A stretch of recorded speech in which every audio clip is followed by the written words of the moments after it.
las tenemos preparadas desde el área de economía. Está Francisco también, que es otro economista del equipo, yo, y tratamos de en general atender este tipo de pedidos. Estas charlas las pueden pedir para sus grupos si quieren. Si se juntan 2 grupos, 3 grupos, mejor obviamente por una cuestión de demanda que está alta, pero si les interesa sumarlo en alguna reunión de grupo o algo del estilo, pueden hacerlo. Si no, tenemos también fijo los terceros miércoles de cada mes un espacio que se llama Economía Online. No siempre hablamos de macroeconomía, también tratamos temas de negocio, de coyuntura agropecuaria. Eh, sí aparece frecuentemente la macroeconomía porque, bueno, estamos en Argentina con la inestabilidad de las condiciones, aparece seguido, sino también la macroeconomía en ese espacio. Es otro lugar donde pueden ver este tipo de charlas o charlas de análisis sobre la coyuntura agropecuaria en general. Bien, dicho eso, vamos a empezar con esta charla. Básicamente, siempre la variable que venimos mirando de reojo hace varios años ya, no, esto no es nuevo, son las reservas internacionales. Y la estamos mirando de reojo continuamente porque las reservas son bajas, ¿no? En definitiva, ¿qué es lo que hace que continuamente estemos esperando una devaluación o viendo a ver cuándo salta el tipo de cambio oficial con esa expectativa de ya varios años? Y lo que hace es que lo que hace eso es que las reservas internacionales son bajas, ¿no? Si tenemos un evento inesperado que pueda afectar a la Argentina, como por ejemplo una sequía, como la que tenemos este año, ¿no? Frente a un panorama de ese estilo, la plata que el Banco Central tiene para enfrentar esos imprevistos son las reservas internacionales, ¿no? Por ejemplo, si estaríamos entrando a este año de sequía con 30.000 millones de dólares de reservas en el Banco Central, no tendríamos ningún tipo de problema, porque por más que hubiera un déficit comercial o por más que hubiera un faltante de dólares en el mercado oficial, eso podría cubrirse con reservas y no estaríamos especulando con una devaluación. Ahora, en el mercado, en el Banco Central, ahí está bastante lejos de haber 30.000 millones de dólares de reservas, o en realidad sí hay 30.000 millones de dólares de reservas. Fíjense que esto es la barra completa, lo que llaman las reservas brutas. Entonces el número total, de hecho, fíjense que el número total de reservas, si miramos desde 2019, tenemos prácticamente lo mismo que en 2019. Ahora, ese número de reservas brutas es un tanto engañoso, porque si miramos la composición de las reservas, ¿no? ¿Qué hay adentro realmente de las reservas? Tenemos este numerito de acá, que es una estimación del mercado, no es un número oficial que ponga el Banco Central, pero a fines de abril quedarían más o menos 927 millones de dólares en efectivo en el Banco Central, o sea, prácticamente nada. Y lo que hay en las reservas en realidad es este swap de monedas con China, otro swap de monedas, digamos, esto es plata que tiene como contrapartida una deuda, por eso no se considera neto, digamos, porque tiene, digamos, tengo una deuda, tengo efectivo, el efectivo se cancela con la deuda, eso me da cero, entonces no se considera reservas netas. Y tenemos los encajes de los depósitos en dólares. Cuando uno hace un depósito en dólares con un banco privado, parte de eso se encaja en el Banco Central y eso se cuenta como reservas. Es una metodología internacional, pero parte de la plata de los depósitos privados está metida acá en el Banco Central, esos son 12.000 millones de dólares. Y la porción que está en efectivo solamente es todo 927 millones de dólares, que es lo que hace que el gobierno esté constantemente haciendo equilibrio a ver cómo llega a las elecciones sin devaluar el tipo de cambio oficial, ¿no? Sí, ahí Santi, ¿por qué se dice de que tiene que hacer algún movimiento del tipo de cambio? Porque si no ajusta por cantidad, porque no tenés que ajustar por precio, ¿no? Básicamente. Claro. Y ahí, en ese equilibrio que vienen Esteban, haciendo, ¿podés sí, hacer, disculpen, ¿podés hacer de vuelta la aclaración? No. No, que se dice, o sea, si no puede ajustar por cantidad, porque básicamente el nivel de reservas es muy bajo, lo que tiene que hacer o lo que no le queda otra que hacer es ajustar por precio. Y eso es la corrección en el nivel de precio en el tipo de cambio. El mercado Gracias. lo va a tener que hacer.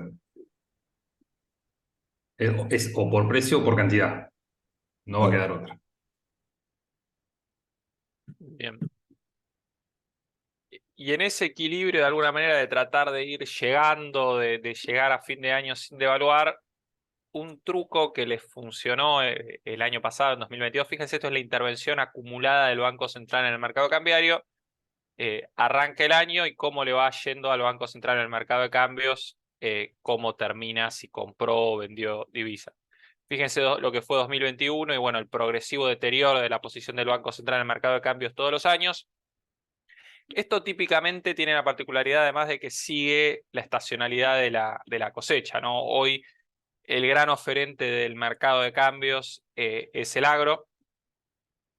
Digamos, los que quedan en el mercado cambiario oficial son los exportadores, y dentro de los exportadores tienen, los que quedan liquidando en el mercado cambiario oficial son los exportadores, y dentro de los exportadores tienen una gran participación el agro, 60-70% de las exportaciones, más o menos por ahí anda. Entonces, cuando uno mira la estacionalidad de cómo le va al mercado, en el mercado de cambios al Banco Central, en general arranca un poquitito a principio de año con la cosecha de trigo, y los mejores meses son abril, mayo, junio, julio. En general, en especial mayo, junio, julio, son los mejores meses con la cosecha gruesa. Después tenemos un bache de divisas donde generalmente la liquidación baja hasta que alrededor de diciembre empieza de vuelta la cosecha de trigo y empieza a mejorar. Eso es la estacionalidad habitual del Banco Central en el mercado de cambios. O sea que de hecho tengan en mente que ahora estamos transitando los mejores meses del Banco Central en el mercado de cambios, y de alguna manera tenemos que acumular divisas, o el gobierno tiene que acumular divisas para hacer frente a estos meses donde no hay tanta liquidación del agro y la posición del Banco Central en el mercado de cambios es peor. Ahora, fíjense lo que pasó el año pasado. El año pasado, esa estacionalidad típica de que en mayo, junio, julio me va mejor, estuvo prácticamente rota, ¿no? Sí, el Banco Central compró un poco más, pero si lo comparamos con un año normal, no compró prácticamente nada. ¿Qué fue lo que salvó al Banco Central el año pasado en el mercado de cambios? Y el dólar soja. Fíjense que estábamos con un saldo neutro en el mercado de cambios el año pasado, hasta que arranca octubre, dólar soja. Fíjense cómo empieza a acumular rápidamente divisas el Banco Central. Termina el dólar soja, empieza a perder divisas de vuelta el Banco Central, hasta que sobre fin de año de vuelta, otra edición del dólar soja, empieza a comprar divisas el Banco Central. Ahora, 2023, fíjense que tuvo un arranque muy malo. De hecho, es el arranque más malo del que se tengan estadísticas, digamos, este arranque del Banco Central en el mercado de cambios. Sobre todo la cosecha de trigo cebada muy golpeada con lo que fue la sequía. Entonces rápidamente el Banco Central vendiendo divisas, muchas de las divisas que de hecho compró a fin de año con el dólar soja, las vendió de vuelta a inicio de año. Y alrededor de mayo, abril, mayo, de alguna manera el Banco Central lo que trata es de repetir este viejo truco del dólar soja, digamos, ¿no? Ellos tienen en la memoria de, bueno, yo el año pasado implementé dólar soja y logré comprar divisas, por lo tanto este año de vuelta estoy ajustado en la posición del mercado de cambios, lo que hago es reimplementar este dólar soja a ver si esto repunta. Y fíjense que si bien el dólar soja logró estabilizar la posición del Banco Central en el mercado de cambios, el Banco Central, de venir vendiendo fuertemente, logró por lo menos dejar de vender, pero ciertamente no hay una recuperación como sí la hubo el año pasado, ¿no? No se ve que la curva esta esté yendo fuertemente hacia arriba, teniendo en cuenta que ya de mayo nos queda menos de 2 semanas, más o menos, para que termine, o 2 semanas para que termine, con lo cual se está acercando este fin del esquema sin que haya una acumulación de divisas sin que haya una acumulación de divisas como la que se vio antes. Ahí creemos que pueden pasar dos cosas. El gobierno definitivamente necesita que lo que haya, por lo menos de soja, se comercialice. Lo que haya quedado después de la sequía, las menores cantidades que haya, pero esas cantidades definitivamente el gobierno necesita que se comercialicen. Así que ahí lo que vemos es que como mínimo este esquema probablemente lo van a tener que extender, más allá de junio lo van a extender, o incluso van a tener que mejorar un poco la oferta, porque estamos en un mercado de cambios que no sobra un dólar, no hay plata en las reservas, entonces el Banco Central sí o sí necesita que de alguna forma esos excedentes de soja, o no excedentes, digamos, sino que la producción de soja que hay se comercialice, y para eso va a tener que de alguna manera tentar a los productores, como mínimo extendiendo el esquema si es que no tienen que hacer una mejora de la oferta, ¿no? Y la otra dinámica ya típica de hace varios meses que estamos viendo que el Banco Central está tomando para administrar la escasez de divisas es la restricción de las importaciones. De alguna manera, lo que el Banco Central quiere evitar es una devaluación, que la devaluación restringe las importaciones porque las encarece, ¿no? Salta el precio y si salta el... Sí. Santi, perdón, un comentario en el anterior. Quizás también lo que está operando acá es cómo mira el empresario la evolución de la brecha, que la vamos a ver después, ¿no? Que también fue factor fundamental al momento de arbitrar la diferencia en el precio final en pesos, ¿no? Y por eso quizás se está esperando lo que decíamos de mejorar la atractividad de esa oferta del plan este incentivo exportador, que después vamos a ver la evolución de la brecha, que quizás hoy, al momento de la primera, de los primeros días del plan, que en su momento tuvo muchos problemas de implementación, la brecha no estaba, se esperaba que sea mayor, y entonces el precio final en pesos no era tan atractivo y había mayor, incluso había temas propios del mercado de soja. Entonces quizás lo que está esperando acá también es cómo evoluciona la brecha cambiaria también, que es no menor en ese sentido. Esteban, una pregunta sobre este gráfico. ¿En Sí. qué niveles de este gráfico se dio la última evaluación más o menos grande?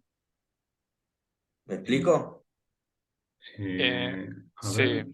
en realidad... Pues yo veo el 2021, 2022, 2023 y digo, puta, ya tendría que haberse dado el de pelote. Sin embargo, no ocurre. No, el gobierno definitivamente es muy bueno haciendo equilibrio.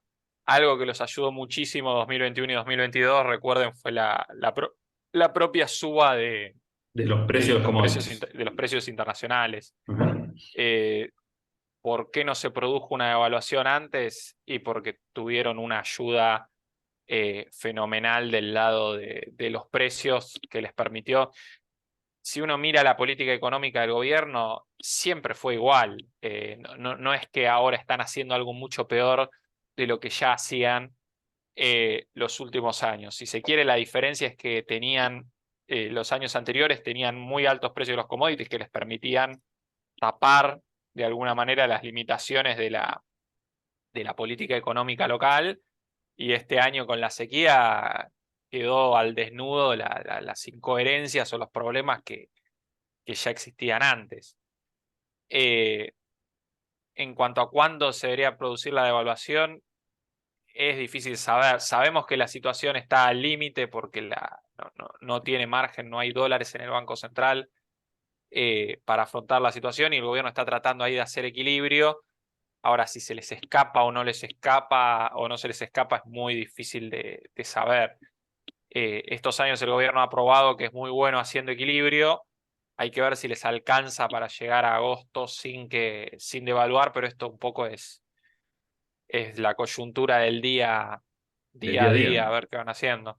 Incluso ayer se calentó de nuevo la brecha otra vez, que tiene que ver mucho con eso. Pero Sí, bueno, supuestamente era una jugada de masa estratégica. Pero bueno, era interesante mencionarlo de la brecha porque tiene mucho que ver con los incentivos que tienen los agentes para liquidar, ¿no? Eh, y tiene que ver con el precio final también en pesos, que tiene que ver. Pero después lo vamos a ver la brecha, pero era importante mencionarlo porque tiene que ver con la atractividad del programa de incentivo exportador también, porque era el precio que le habían puesto de 300, ¿no? Al comparar con el precio potencial con la brecha, bueno, decís, bueno, acá no me resulta atractivo el precio para entrar en el programa. Creo que había una pregunta, ¿no? O si no, avanzamos antes. bueno, no sé si hay alguna pregunta más, si no Yo tengo avanzamos. una. No. ¿Hay posibilidad de que en algún momento se vea el gráfico ese si pasás dos para atrás? A ver. La de de que se puedan ver la evolución de esas reservas netas en los años, ¿o no? Lo tenemos, no acá en la presentación, pero Ah, A ver, lo tenemos ahí en un Excel. a ver si lo busco. Capaz que lo puedo buscar. Eso era lo que yo me expresé mal. Yo lo que quería ver era en qué nivel de reservas fue el último del pelote, porque la verdad es que me parece que sorprende eso, que Em, hay cero reservas contra años anteriores, donde también hubo inestabilidad económica, y me parece que me da la sensación que las reservas son peores que otros años que hubo despelotes económicos. sí, son Bueno, de hecho peores. ¿Eh? Son peores las reservas de lo que fueron en otros años donde hubo despelotes. Quizás la diferencia es que la mayoría de los gobiernos optan por devaluar antes que por introducir el nivel de distorsiones que está introduciendo este gobierno con tal de evitar devaluar. Ah, Ok. Antes de muy meter bien. semejantes restricciones a las importaciones, semejantes restricciones al mercado cambiario, y encima con una inflación que está arriba del 100%, una brecha que está arriba del 100% que vamos a ver, bueno, si quieren lo podemos adelantar un poco Sí, poner la brecha a, porque si a no. lo de la brecha cambiaria. Acá tenemos la brecha cambiaria en términos históricos. Tenemos acá la brecha arriba hoy, este puntito es hoy, arriba del 100% la brecha del dólar oficial y el dólar blue. Fíjense que la mayoría de los gobiernos opta por devaluar el dólar oficial antes que por meter semejante nivel de distorsiones como las que tenemos hoy. En términos históricos, tenemos desde el 60 acá, y la brecha cambiaria hoy está mucho más alta que en cualquier periodo donde la economía medianamente haya funcionado, ¿no? La década de los 60 fue una década más o menos buena para la Argentina. Fíjense que como mucho la brecha era 50%. El segundo gobierno de Cristina, como mucho, también la brecha estuvo ligeramente arriba del 50% y hoy tenemos una brecha que es el doble de ese momento. Para encontrar una brecha cambiaria más alta de la que tenemos hoy, tenemos que irnos a los 70, que fueron una década muy, muy complicada para la Argentina, ¿no? Entonces, de alguna manera, el nivel de reservas es muy bajo, la brecha es muy alta, la mayoría de los gobiernos optan por devaluar antes de llegar a una situación así, no el actual, digamos. El gobierno actual está como muy predispuesto a restringir o a meter mano o a pagar costos por este lado con tal de eh, no devaluar, ¿no? Hay que ver si de todas formas eso les alcanza, porque llega un momento que cuando no tenés más dólares no queda otra que devaluar, pero sí se los ve muy dispuestos a pagar costos por el lado de las restricciones antes que a soltar el tipo de cambio oficial. Cuando hablas de costos, ¿de qué costo estás hablando básicamente, Santiago? ¿Hablas de costo político? No, bueno, a ver, nos estamos acostumbrando al deterioro macroeconómico, pero tenemos una inflación que está anualizada, está 150, 160% por año de inflación. Ya, Sí, de alguna manera, el 8,4 de abril ya te da 163% anualizado de inflación. O sea, eso es sí, impresionante. se está hablando que en mayo el registro va a ser cerca de 10% de inflación mensual. Lo que pasa es que en Argentina la barra de lo que es una crisis o un desastre lo tenemos muy corrido, pero estamos hablando de registros inflacionarios altísimos, estamos hablando de una economía que está afectada del nivel de actividad, porque obviamente con este nivel de restricciones y de inflación la economía no puede crecer. Entonces es como que tenés costos por todos lados. Y bueno, lo que les decía Esteban también de que una economía con este nivel de brecha no puede funcionar, porque a este dólar oficial solamente liquida el que está obligado, o sea, los exportadores de bienes, porque a los exportadores de servicios, ¿no? Por ejemplo, a los que hacen software, ellos exportan, pero como no tienen una mercadería física, no los agarrás ni de casualidad para que liquiden el mercado cambiario oficial. Y en cambio liquidan los que están obligados, pero todos quieren comprar al dólar oficial. Y ahí es donde aparecen todos estos temas con la aduana, con sobrefacturación de importaciones, todo este tipo de esquemas para hacerse dólar oficial y en definitiva tenés una economía donde todo el mundo está viendo cómo puede aprovechar esto en lugar de producir, ¿no?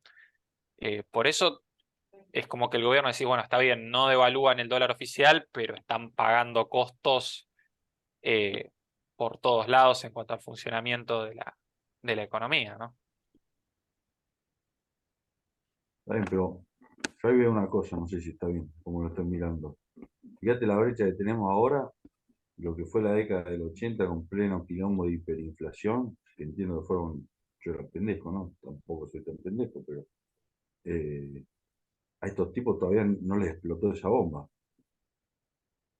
No, Digamos, todavía no. acá ustedes saben más, ¿no? Pero ¿qué niveles de inflación se manejaban en la hiper esta? No, en la hiperinflación estamos hablando de 1000 y pico de inflación por año. Eh, de todas formas, acá Argentina entró en una inflación como la que tiene hoy Argentina, entramos en el 75, justamente por acá.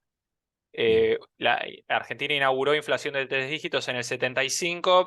Para los 80s ya teníamos varios años donde la situación estaba completamente descontrolada, con lo cual, si se quiere, el punto de partida de los 80s fue mucho peor que el punto de partida de este gobierno, ¿no? En los 80 se llegó a la hiperinflación, pero se partió justamente de una inflación como la que teníamos hoy. Es como decirte que ya este gobierno hubiera asumido con una inflación de 150, 200%, y a partir de ahí saltó una hiper. Es No, cierto ok. que o esperemos que todavía no estamos acá, no parece ser la probabilidad de que este año terminemos con una hiper, pero sí estamos en el camino que, si se siguen haciendo las cosas mal, esto eventualmente termina como terminó ahí o como terminó en Venezuela. Si quieren, el caso más absurdo de restringir hasta las últimas consecuencias es Venezuela. Ellos nunca soltaron el dólar oficial, llegaron a tener una brecha cambiaria, ni me acuerdo el número, era más de 500%, era una cosa totalmente absurda, que el dólar oficial seguía siempre en 6 bolívares y el paralelo estaba en 1000. Y ellos no soltaron nunca no soltaron nunca el dólar oficial, no soltaron nunca las restricciones, y de todas formas llegó un momento que de todas formas terminaron en una hiperinflación, ¿no? O sea, si continuamente seguimos haciendo las cosas mal, este esquema de alguna manera te da cada vez más inflación, ¿no? Si miramos la inflación en los últimos meses, es una escalerita. Es cierto que no estamos todavía en los 80s, pero sí se ve un deterioro casi continuo en los últimos meses.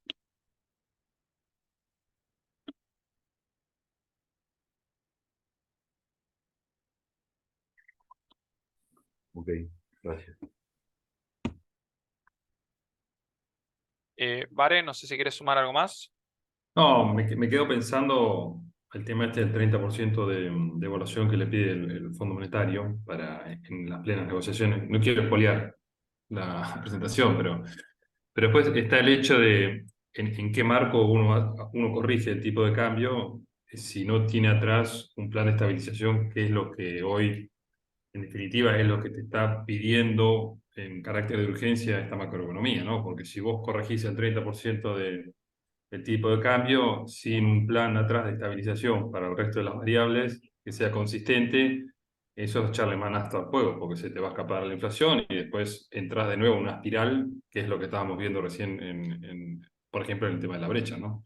O sea, esto tiene que venir con algo atrás consistente que te ancle las expectativas de todos los agentes y que empiece a ordenar todas las variables que están completamente desordenadas, que tenés un sistema de precios que está completamente colapsado. O sea que no alcanza solamente con corregir el tipo de cambio, que hay que venir con algo un poco más amplio e integral. Y no creo que hoy esté pensando más en algo de eso, ¿no? O sea, no alcanza con el 30% de corrección, tiene que ir algo con mucho más integral. Si no, estaría echando manos hasta el fuego.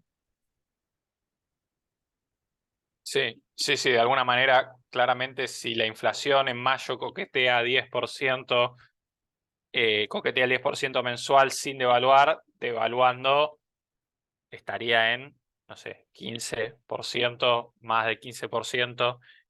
Claramente ahí hay una inflación que está de alguna manera reprimida, eh, con lo cual, devaluando, la inflación en el corto plazo se aceleraría. Ahora, es difícil pensar que vos puedas ordenar las cosas sin primero devaluar, con lo cual yo coincido con Bar, este gobierno no está interesado en ordenar la macroeconomía, está concentrado en sobrevivir. pero un próximo gobierno que quiera arreglar las cosas probablemente tenga que por lo menos corregir parcialmente estas distorsiones como para después empezar a ordenar todo, con lo cual en un primer momento la inflación se va a acelerar para después bajar probablemente. Después tenemos en el mercado cambiario oficial como para ir administrando la escasez de dólares, si se quiere, no se corrigen las importaciones por devaluación, pero se corrigen de alguna manera con restricciones burocráticas. Fíjense, acá tenemos el acumulado de 12 meses en millones de dólares. Tenemos los pagos de importaciones y los ingresos de importaciones por la aduana. Fíjense que se están restringiendo ambos, pero se están restringiendo más todavía los pagos. Acá hay si se quiere, la diferencia entre uno y otro es el financiamiento. Acá de alguna manera están obligando a las casas matrices a financiar a la parte local, acumulando deuda comercial, pero se ve, esto está hasta marzo, en abril un poco continuó. Básicamente la restricción de las importaciones como método de, bueno, administro los dólares que hay restringiendo, ahí lo que aparecen son los temas de faltantes de insumos o de precio de insumos, porque el que logra meter su producto a través de estas restricciones o estos controles obviamente aprovecha para cargarle, ¿no?, un precio más alto, dado que tiene acceso a bienes importados, cuando a otro quizás lo está rebotando el control burocrático del Banco Central y el Ministerio de Producción, ¿no? Y lo otro que está intentando el gobierno para estabilizar la situación cambiaria es pasar la gorra de alguna manera, a ver si se consigue algún crédito puente de alguien, ¿no? Y ahí aparece en el Fondo Monetario, aparece esta visita de Alberto Fernández a Brasil, Massa en China. La idea es tratar de conseguir financiamiento que permita engrosar un poco las reservas internacionales. Si lo consiguen, eso va a mejorar un poco las perspectivas, por lo menos de corto plazo. Ahora, ahí lo que está complicada de la negociación, sobre todo la negociación con el fondo, fíjense, tenemos acá las principales metas que había para este año con el FMI. Déficit primario, ya en marzo, el primer trimestre, ya sabemos que la meta se incumplió, la meta de déficit fiscal. Reservas del Banco Central, teníamos que terminar marzo con 4.225 millones de dólares. Terminamos con 3.000 y pico millones de dólares, o sea, incumplimos también la meta de reservas. Adelantos transitorios, esto es cuánta plata le gira el Banco Central al Tesoro. De alguna manera el Banco Central imprime para financiar el déficit fiscal del Tesoro. El Tesoro gasta más de lo que recauda, la diferencia se la pasa el Banco Central imprimiendo. En el primer trimestre eso lo cumplimos. En el segundo trimestre ya incumplimos la meta, ¿no? Había que tener un acumulado de 372.000 millones de dólares de pesos de emisión del Tesoro al Banco Central y ya vamos por los 520.000 millones de dólares. De hecho, hubo esta semana un giro adicional del Banco Central al Tesoro, con lo cual ya es más de 520.000 millones de pesos. O sea, ya estamos incumpliendo la meta de emisión monetaria en el segundo trimestre. La meta de reservas ni hablar, teníamos que tener 9.000 millones y hoy las reservas netas en mayo ya se estima que están negativas.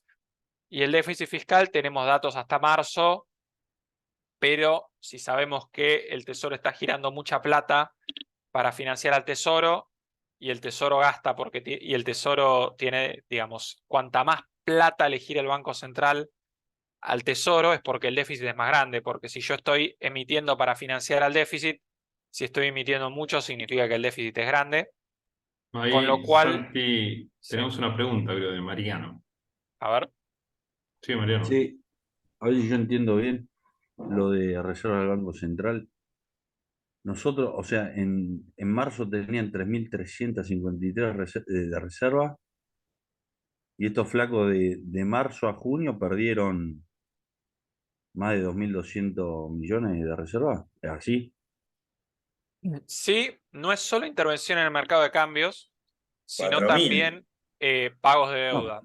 Por ejemplo, perfecto. ¿no? Ah, Tenés la operatoria del día a día en el mercado de cambios y después los pagos de deuda. Por ejemplo, en julio hay que pagar 1.000 millones de dólares de los bonos, digamos, de la deuda que el gobierno renegoció. En julio pagan intereses esos bonos y son 1.000 millones de dólares que hay que pagar, por ejemplo. ¿Y dónde Entonces, sacan? uno Y puede tienen tener la 800. operatoria más o menos normal y de repente un buen día en julio las reservas te bajan 1.000 millones de dólares porque pagaste deuda. Por ejemplo, esta semana pagó YPF dividendos, no dividendos, sino una obligación negociable de YPF, o sea, deuda de YPF, pagó un cupón de 100 millones de pesos, entonces en ese día, de repente, 100 millones de pesos menos a las reservas. Puede variar mucho esto en función de cómo vienen los pagos de deuda, sobre todo. Pero vos me estás diciendo que en julio tengo que pagar 1000 palos y tienen hoy en el banco 883, ¿así? Sí, es una de las cosas que está mirando el mercado de, bueno, esos cupones se supone que los van a pagar, hay que ver cómo los pagan. Ahí aparece que le están pidiendo al fondo que adelante plata, le están pidiendo que adelante 10.000 millones de dólares, que de todos modos esos 10.000 millones de dólares también serían un adelanto para pagarle al propio Fondo Monetario Internacional a lo largo del año.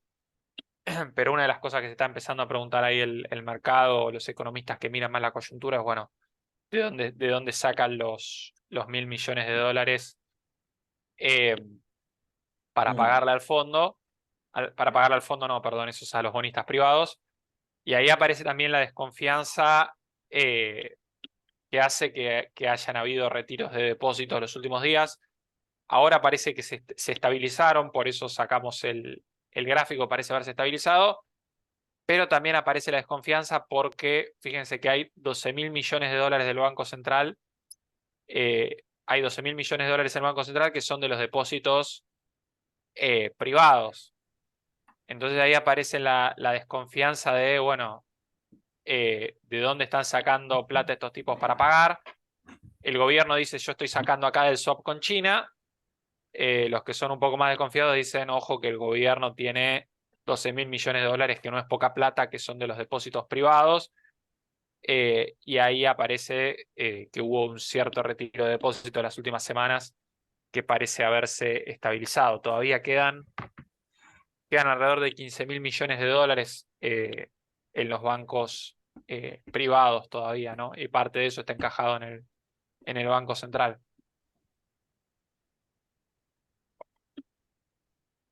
Santi, ahí decís que temor a lo que pasó en el 2001, digamos, con el Corralito. Sí, en realidad no es desconfianza en los bancos privados, porque si uno mira los bancos privados, tienen poca plata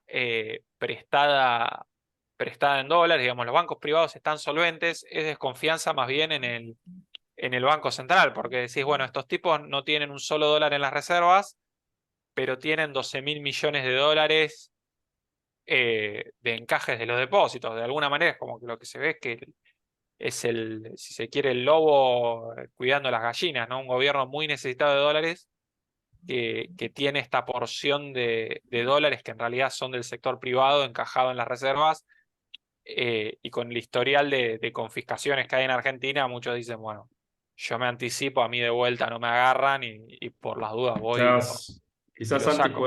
puedas explicar la diferencia en lo que es lo que era la convertibilidad de lo que es ahora, ¿no? En términos esto de depósitos en dólares, pesos, etcétera, el calce que tenían los bancos. Claro, en la Para el tema convertibilidad eso de quedarte con los dólares, ¿no? claro, el tema de los bancos privados hoy no le pueden prestar a nadie que no tenga ingresos en dólares. Entonces ahí aparece que los bancos privados le prestan los dólares más que nada a exportadores, más que nada al agro. Entonces por ese lado los bancos privados están solventes. La duda es respecto al Banco Central. En 2001 lo que había pasado era que los dólares estaban prestados en crédito hipotecario, estaban prestados a cualquiera que tuviera ingresos en pesos. Entonces, ante una devaluación, digamos, vos tenés ingresos en pesos, el dólar te pasó de 1 a 4, la deuda que tenías en dólares era absolutamente impagable. Entonces, cuando se devaluó en la convertibilidad, los créditos de los bancos se volvieron absolutamente incobrables y ahí los bancos privados quedaron insolventes. Esa no es la situación hoy. Hoy lo que se tiene dudas es sobre, bueno, tenés el Banco Central que no tiene un solo dólar, entonces te da temor que parte de esos depósitos privados, los bancos privados por regulación, estén obligados a guardarlos en un banco central que no tiene un dólar. Básicamente es esa la incertidumbre, no sobre la solvencia de los bancos privados. ¿Podés ir a la tablita esa que tenías un poquito más adelante? Yo tengo una consulta. Sí. Esta. Ahora, si la meta en junio era de 372 y van por 520 y van 15 días, van 2 semanas y alguito. Evidentemente, el mecanismo para cubrir las cuentas es seguir dándole a la maquinita cada vez más fuerte, ¿o no? Sí, lo que se ve es, tenemos emisión monetaria por el lado de financiar al déficit, y tenemos emisión monetaria también por las tasas de interés, que ahora lo vamos a ver, pero del lado monetario se ve que sí que hay. Ahora lo sacamos también por una cuestión de tiempo, pero si uno mira toda la plata de la economía, incluida la que está en los plazos fijos, la cantidad de dinero en la economía está creciendo, era al 90% contra el año pasado, más o menos. O sea, hay 90% más pesos en la economía que el año pasado. Entonces, desde ya que tener 90% más de pesos en la economía que el año pasado no es consistente con tener una inflación baja, y es lo que está de alguna manera también retroalimentando y alimentando la inflación.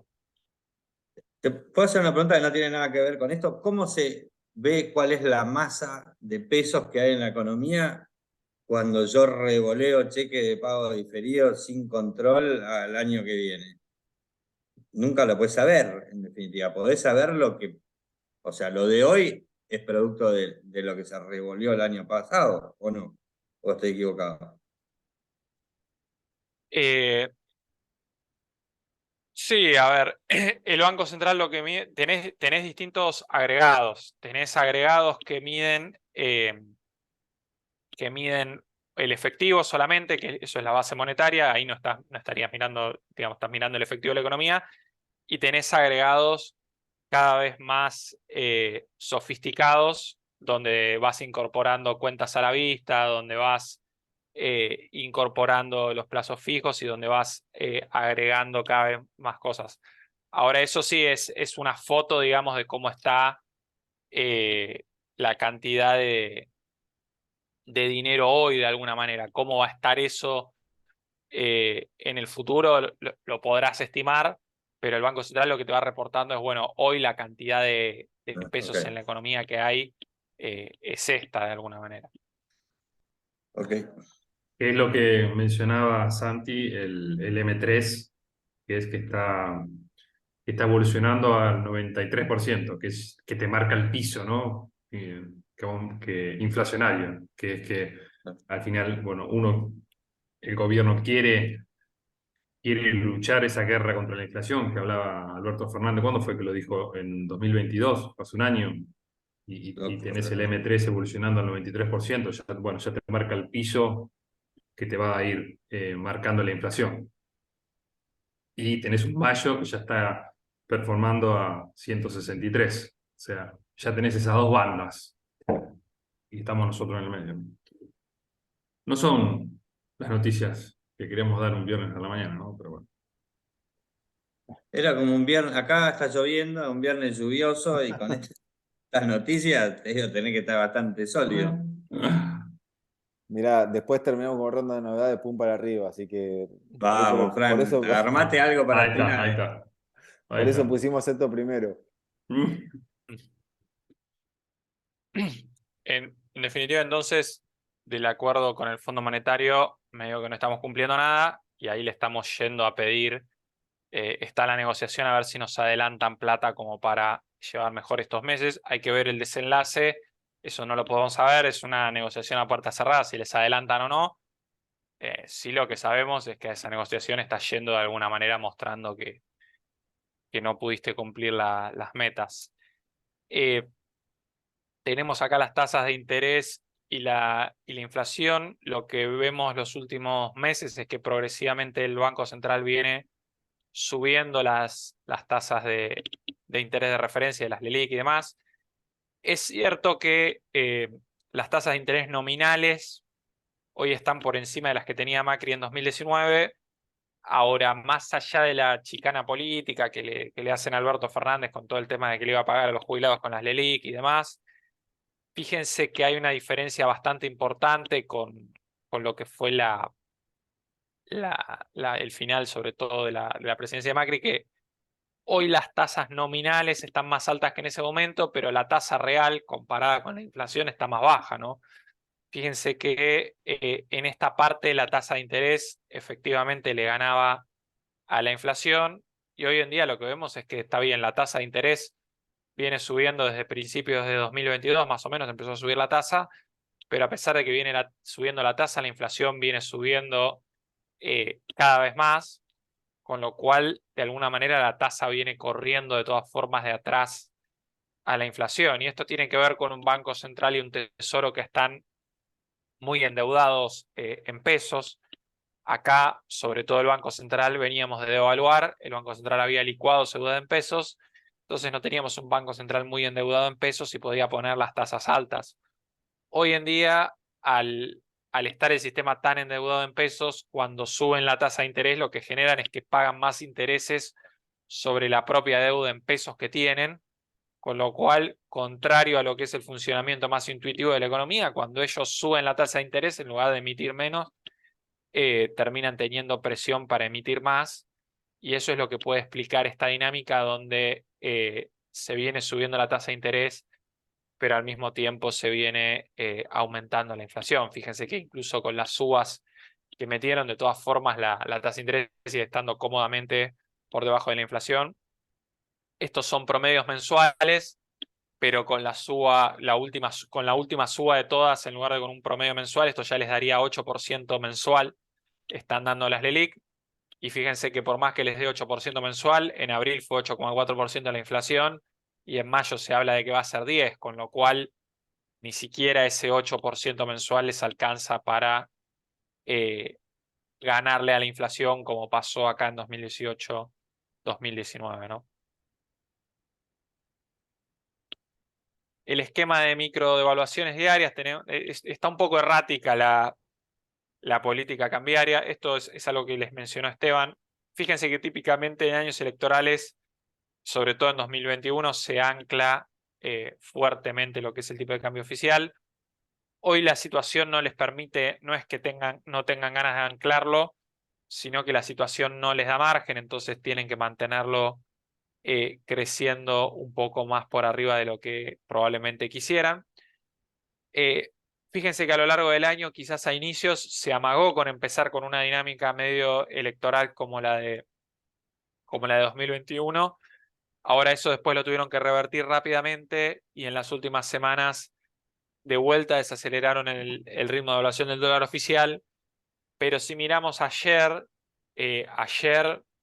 parecería que empezaron a acelerar de vuelta el ritmo de evaluación del dólar oficial, al mismo tiempo que dejaron de intervenir en el dólar MEP. Entonces, hay una política cambiaria que no se entiende bien si es algún tipo de plan brillante que no podemos ver o es una política de alguna manera errática, porque están que aceleran y desaceleran el ritmo cambiario del dólar oficial e incluso en el dólar paralelo, el dólar MEP, no sé si vieron, pero el dólar MEP estaba bastante más abajo que todas las otras cotizaciones paralelas. Eso es porque el gobierno venía interviniendo en el dólar MEP y ayer dejaron de intervenir. Hay que ver qué hacen hoy, pero en definitiva venían de una intervención que suspendieron y venían de desacelerar el dólar oficial, que ayer parece que lo aceleraron. Por eso les decíamos también, esta es una coyuntura que va cambiando día a día y que a veces se hace difícil entender o seguir a dónde va el gobierno. Probablemente el objetivo del gobierno es, o probablemente no, claramente el objetivo del gobierno es evitar una devaluación del dólar oficial y en ese tratar de evitar una devaluación del dólar oficial un poco va haciendo equilibrio, restringo las importaciones, acelero el dólar oficial y después lo desacelero, de alguna manera van llevando la situación como pueden, pero eso te da por resultado una política muy, muy errática, ¿no? De que es difícil de seguir si intervenís en el paralelo o no, si devaluás al oficial o no. Eso va cambiando de acuerdo a la situación y al margen que tienen. Bueno, esto de la brecha cambiaria, justo ya ya un poco ya hablamos. Y tenemos el tipo de cambio real, esto es, de alguna manera elijan su propia aventura de cuál es la referencia. A ver, lo que se ve es que en algún momento el dólar oficial lo van a tener que corregir. Lo difícil es saber cuándo, pero eventualmente es muy difícil pensar que Argentina pueda salir de esto sin devaluar, sin corregir el tipo de cambio oficial.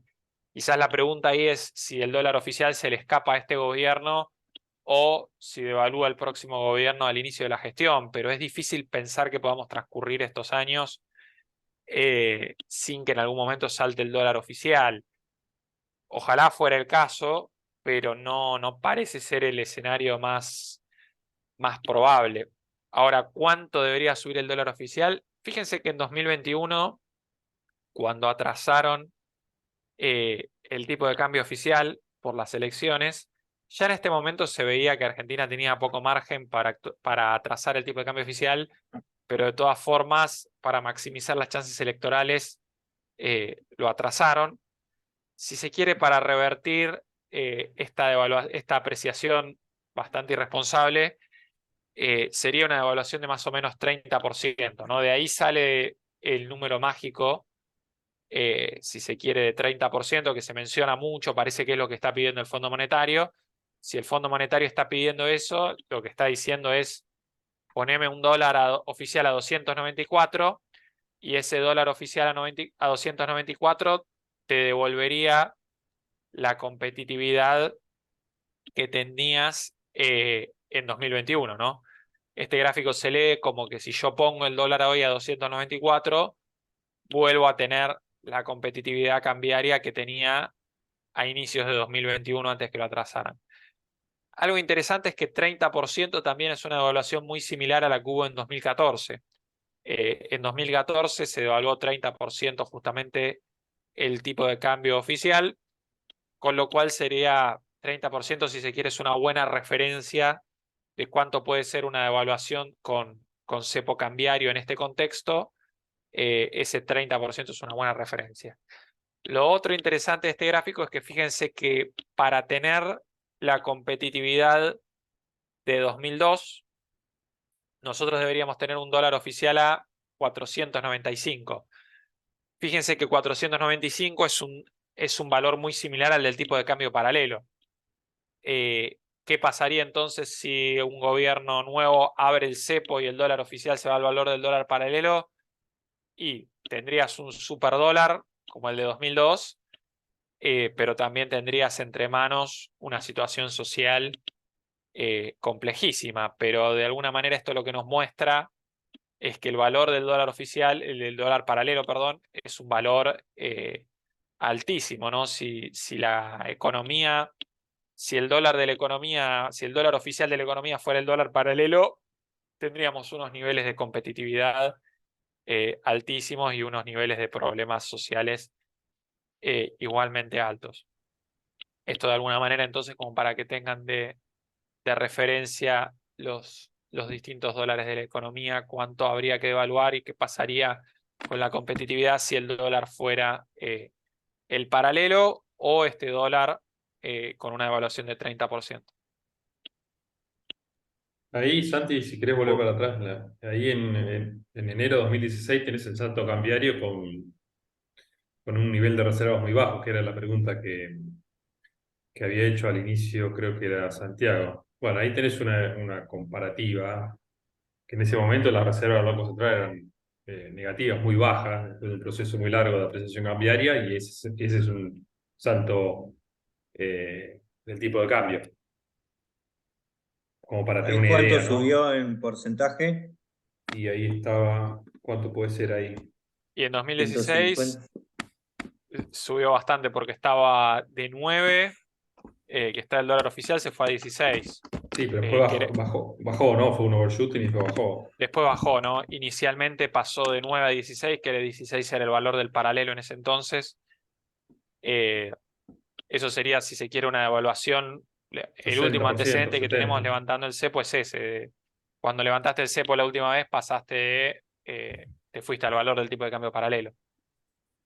Bueno, Sí, pero en no, definitiva le provocó una cierta estabilidad, ¿no? Desde enero del 2016 hasta enero del 2018 es como que el tipo sí, de cambio por lo pero menos quedó más o menos bueno, no, estable. no quiero adelantar nada, ¿no? Pero Ya, queda digamos, poquito igual, ya queda poquito de presentación. Pero de todas formas, el contexto era distinto en el sentido de que teníamos una apertura a los mercados financieros internacionales, había otra confianza para con Argentina por el tipo de, de posibilidades que podía tener el gobierno de turno en aquel momento. Para lo que viene, creemos que quizás la apertura del cepo no creemos que pueda ser tan rápida y además el ingreso al mercado de capitales tampoco por, por la confianza que puede tener Argentina, ¿no? Nuestra historia reciente. Entonces quizás esa estabilidad que vos estás marcando no creemos que podría haberse dado porque esa estabilidad también es propia del flujo de capitales que tuvo Argentina por el ingreso a los mercados financieros para financiarse ese gradualismo que Argentina implementó en el periodo presidencial anterior, ¿no? Esteban pregunta, entonces vos lo ves difícil a esto de que puedan llegar a sacar la brecha cambiaria. ¿Lo ves más porque se siga expandiendo? No, lo que vemos, hablábamos de sacar el cepo, las restricciones cambiarias de una, así como se hizo el gobierno anterior. Claro, Quizás vemos que se pueda ir eh, gestionando esas brechas, esas restricciones cambiarias, pero de una manera más eficiente, quizás con el cambio de administración, con un plan de estabilización, ya cambiando las expectativas, quizás eso, la brecha puede disminuir, pero tiene que venir con un plan consistente, integral, que no ataque simplemente con una corrección de tipo de cambio, porque si no estaríamos haciendo más de lo mismo que hicimos hasta ahora. claro. Pero Argentina va a tener que demostrar muchas cosas antes de ingresar otra vez al mercado de capitales como para tener esa estabilidad que marcaba Santiago, ¿no? Santiago Baich. Bayoki. Bayochi. No sé, Santi, si quieres aportar algo más. Sí, parece difícil hoy. Sí van a tener que evaluar un poco el oficial probablemente para comprimir la brecha, pero Claro, una estoy de salida acuerdo. rápida del cepo parece muy difícil. Es un salto, piensen, para una nueva administración. El dólar paralelo hoy te está dando este valor, ¿no? Te está dando un escenario muy, muy crítico de alguna manera el dólar paralelo. Entonces, animarse a salir del dólar oficial apenas asume una nueva administración, salir del cepo y arriesgarse a un salto como este, eh, es muy complejo. Por lo menos no es el escenario base, si se quiere, una salida rápida del cepo cambiario, porque sería un salto muy, muy grande para una administración que recién empieza, ¿no? Ahora, acá, Mariano tenía Esteban, una me parece pregunta. que, Perdón, había perdón, levantado la mano hace un rato. No, No sé por la si. duda, para no entender mal el gráfico este, digamos, esto es lo que está hablando es a día de hoy, a los 2.32, ¿cuánto valía el dólar? ¿Cuál sería el valor de hoy de la foto de, no sé, enero del 2000, por ejemplo, que es 4.95? ¿Es así? ¿Lo estoy entendiendo bien? Sí, Sí. es así. Esto tiene en cuenta la inflación en Argentina y también en nuestros socios comerciales y el valor del dólar en Argentina y el valor del dólar en nuestros socios comerciales. Entonces, por ejemplo, si Brasil devalúa, este gráfico va para abajo, ¿no? Porque Brasil gana competitividad y nosotros ahí, como contrapartida, estamos perdiendo. Pero sí, es correcto lo que dices, es esa teniendo en cuenta esas variables, pero es esa la lectura, ¿no? Para tener la foto de este momento, para tener la foto de la competitividad de este momento, yo tendría que tener hoy un dólar a 500, básicamente. Clarísimo. Gracias.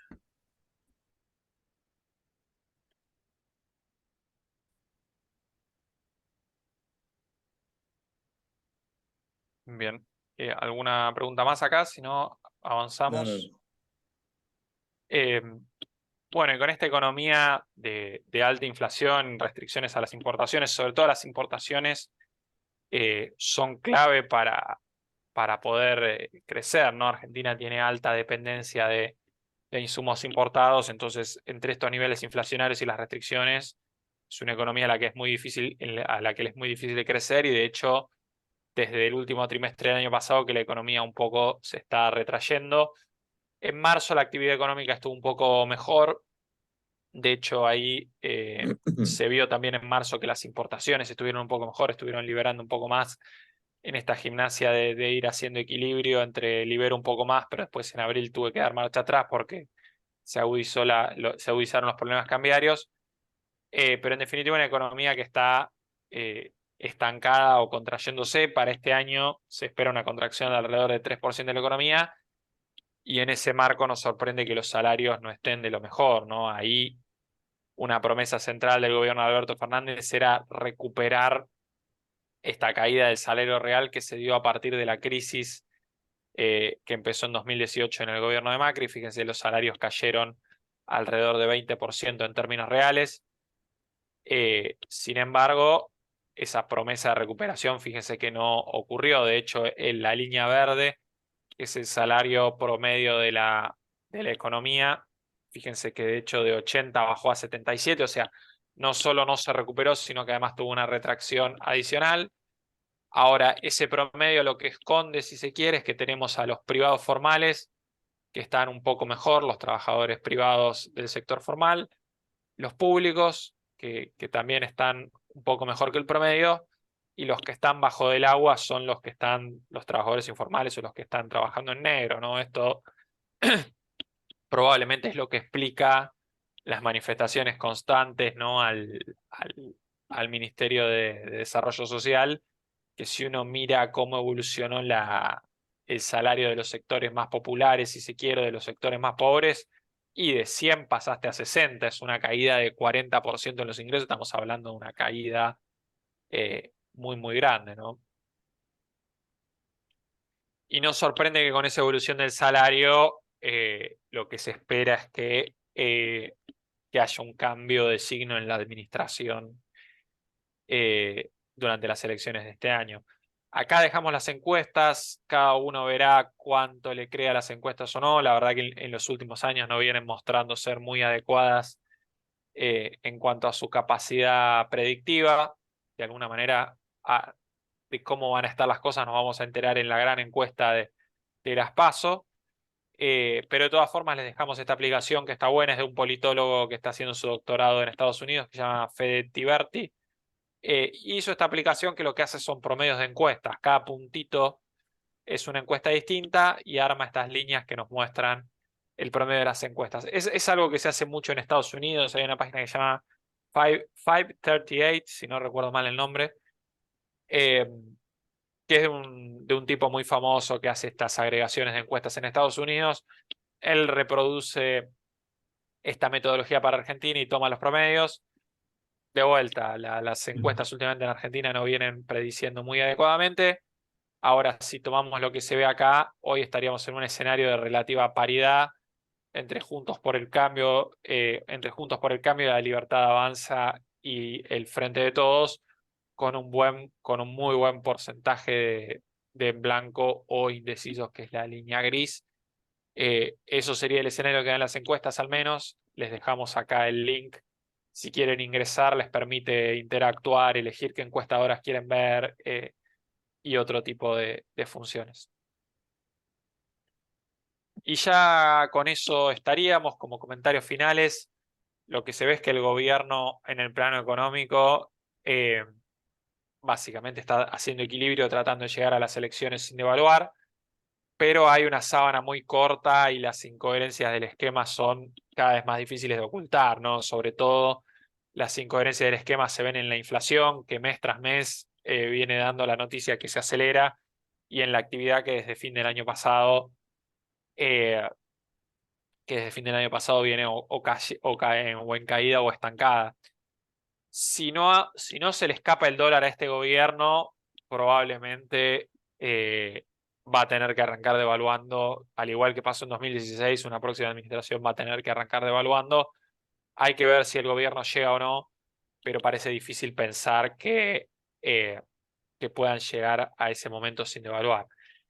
La herencia que va a quedar para el próximo gobierno es peor que la de 2015, ¿no? Y ahí es donde veíamos, por un lado, lo que decía Esteban, de que no vemos una salida rápida en el cepo cambiario, y lo otro es antipático de decir, pero también creemos que va a ser probable que no va a haber una baja tan rápida de las retenciones como hubo en el arranque de Macri, que rápidamente sacó para maíz y trigo.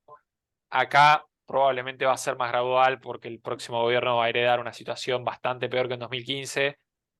En 2015 la diferencia importante es la que les decía Esteban, ¿no? En 2015 uno podía decir, tengo acceso, hacia fines de 2015 decías, un gobierno tiene acceso al mercado de crédito internacional, y entonces, bueno, te vas financiando y vas solucionando gradualmente los problemas, ¿no? De alguna manera saco las retenciones, me financio y con eso cubro el bache hasta que voy arreglando los problemas.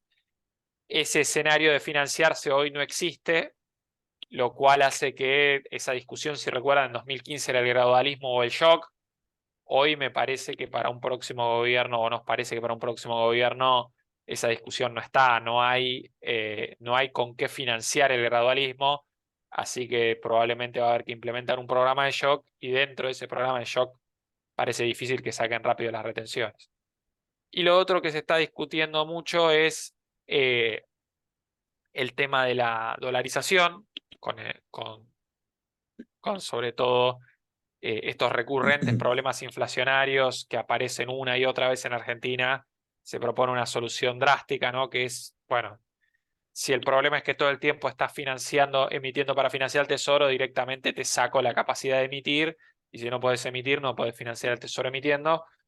Ahora, eso efectivamente te va a solucionar la inflación, pero a cambio te va a generar toda una serie de otros problemas que entendemos que no es lo mejor, no es el mejor esquema para la economía, ¿no? Ahí un poco hay que hacer, si se quiere, lo que hicieron nuestros vecinos, que todos nuestros vecinos, no hay que perder de vista que los únicos que tenemos inflación alta en Latinoamérica somos nosotros y los venezolanos, ¿no? Todos nuestros vecinos tienen monedas estables e inflaciones bajas.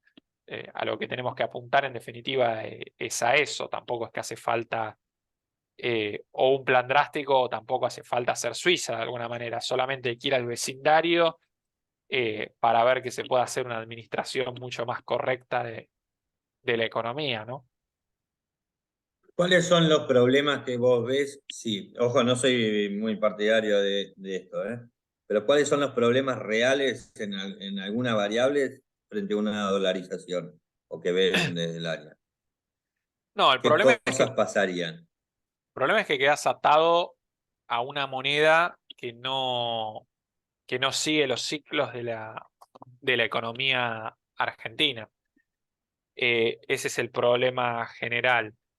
Y la dolarización de alguna manera es un esquema que amplía el ciclo internacional. Cuando afuera los precios de los commodities están altos y las tasas de interés están bajas, ahí te va a ir muy bien. La dolarización es un esquema que en ese escenario te va a ir muy bien. Ahora, el problema es cuando te agarra un escenario como el que ocurrió hacia fines de los 90, donde bajan los precios de las commodities y suben las tasas de interés internacionales.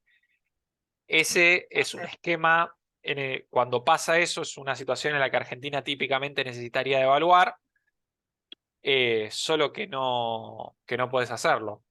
Y de hecho, cuando están bajando los precios de los commodities y, y está subiendo la tasa de interés internacional, típicamente el dólar se fortalece. O sea, cuando vos necesitas que el dólar se devalúe, el dólar se está fortaleciendo, básicamente. Entonces, en lugar de actuar el dólar como algo contracíclico para la economía argentina, actúa a favor, ¿no? Cuando la situación empeora, el dólar se aprecia y hace que te empeore todavía más. Y cuando te va bien, el dólar se debilita y hace que te vaya eh, todavía mejor, ¿no? Eso es lo que da lugar a ciclos donde te va bien, te va mal. Eh, y ni hablar, bueno, Ese es ese es el mundo real, lo cíclico, donde te va bien y donde te va mal. La cosa es poder administrarlo de una manera lógica para poder Claro, subsistir claro, bien después lo de un año que, malo. pero lo Eso que, claro, es el mundo empresario. sí, pero vos si te va mal teniendo moneda, podés devaluar como país, ¿no? Estamos hablando, no como empresa. Si el contexto internacional se pone feo, la mayoría de los países latinoamericanos devalúan y ahí amortiguan un poco el impacto sobre la economía local.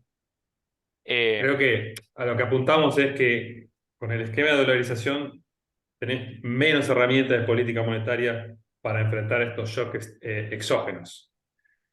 Y a lo que también apuntamos es que en definitiva creo que el objetivo de la dolarización es el camino de corto plazo en donde ante un nuevo aprendizaje de la dirigencia argentina de por qué tenés inflación, bueno, vamos por la dolarización que en definitiva lo que hace es ir sobre las consecuencias y no sobre las causas del problema inflacionario.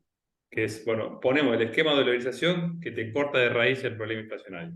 Tenés esos problemas que mencionaba Santiago recién, que te hace no tener herramientas de política monetaria por temas exógenos, ¿no? Por ejemplo, un shock de suba de tasas de interés.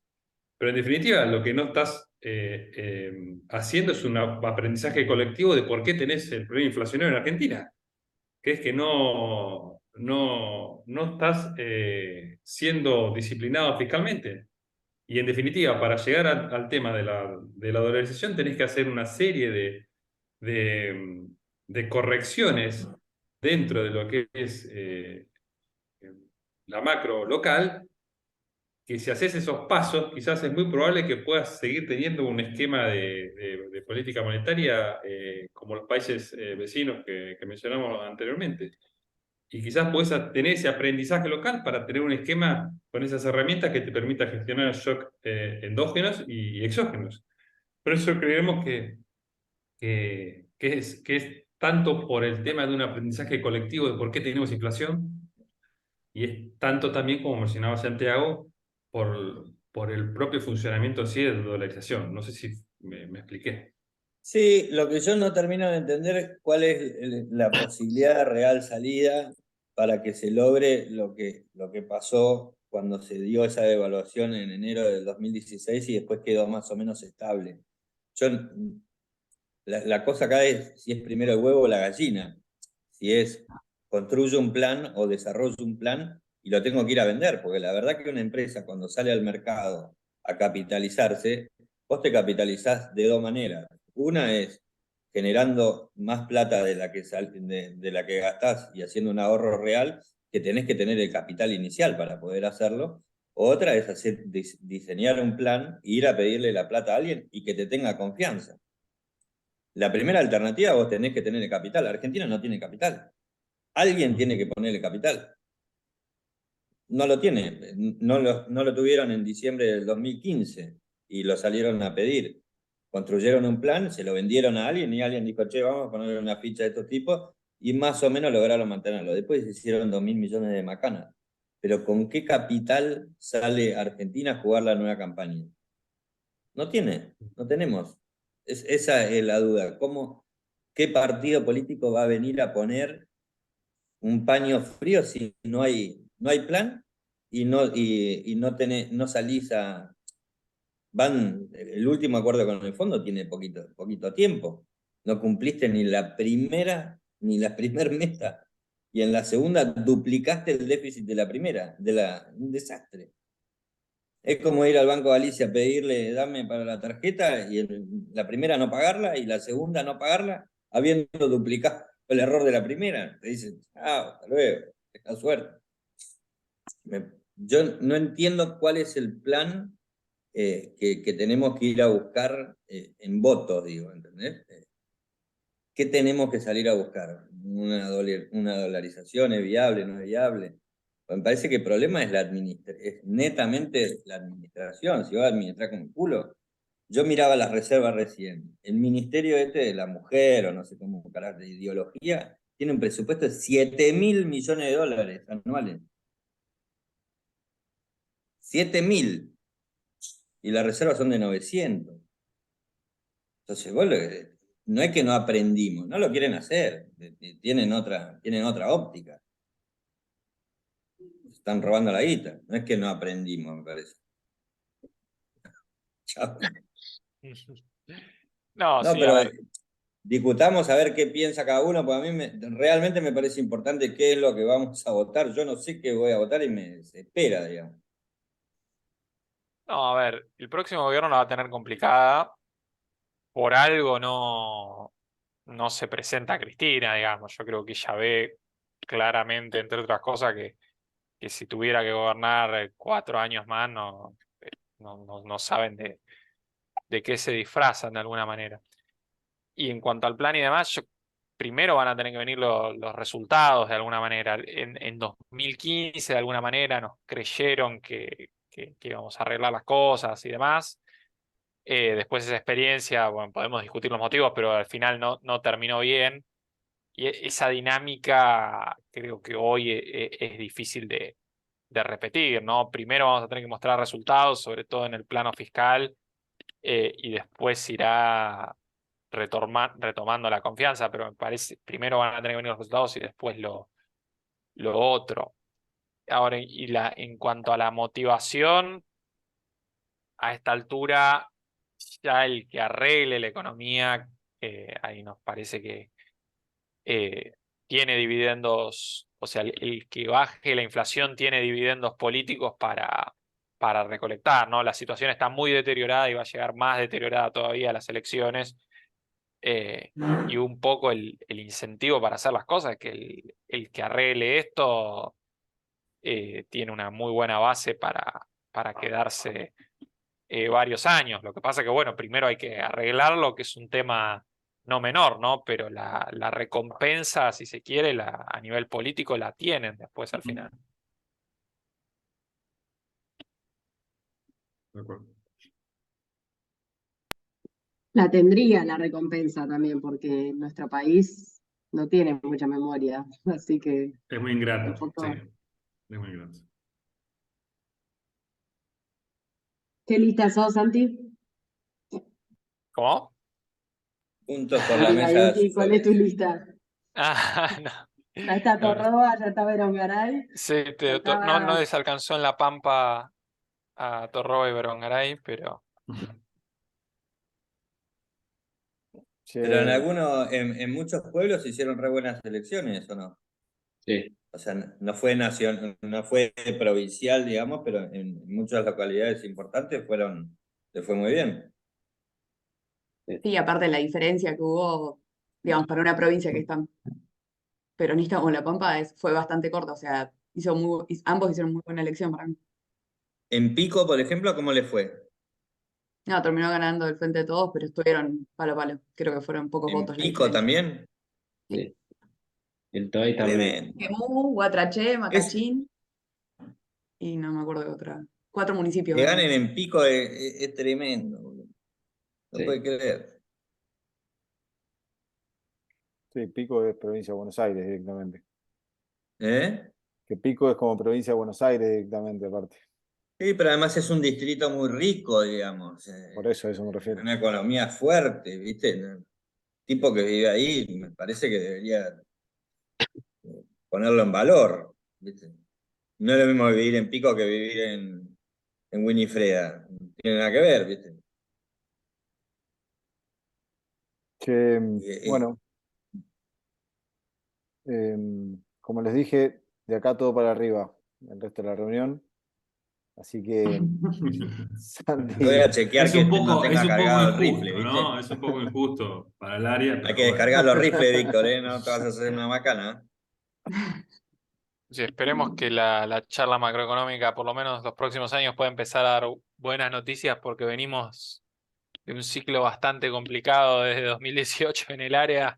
Ya estamos Sí, cansados de dar. desde abril 2018 es Desde abril de 2018 empezaron las evaluaciones, estamos medio cansados de dar malas noticias, así que Son como la viuda negra hace 2 o 3 años, 4 años. 4 años de malaria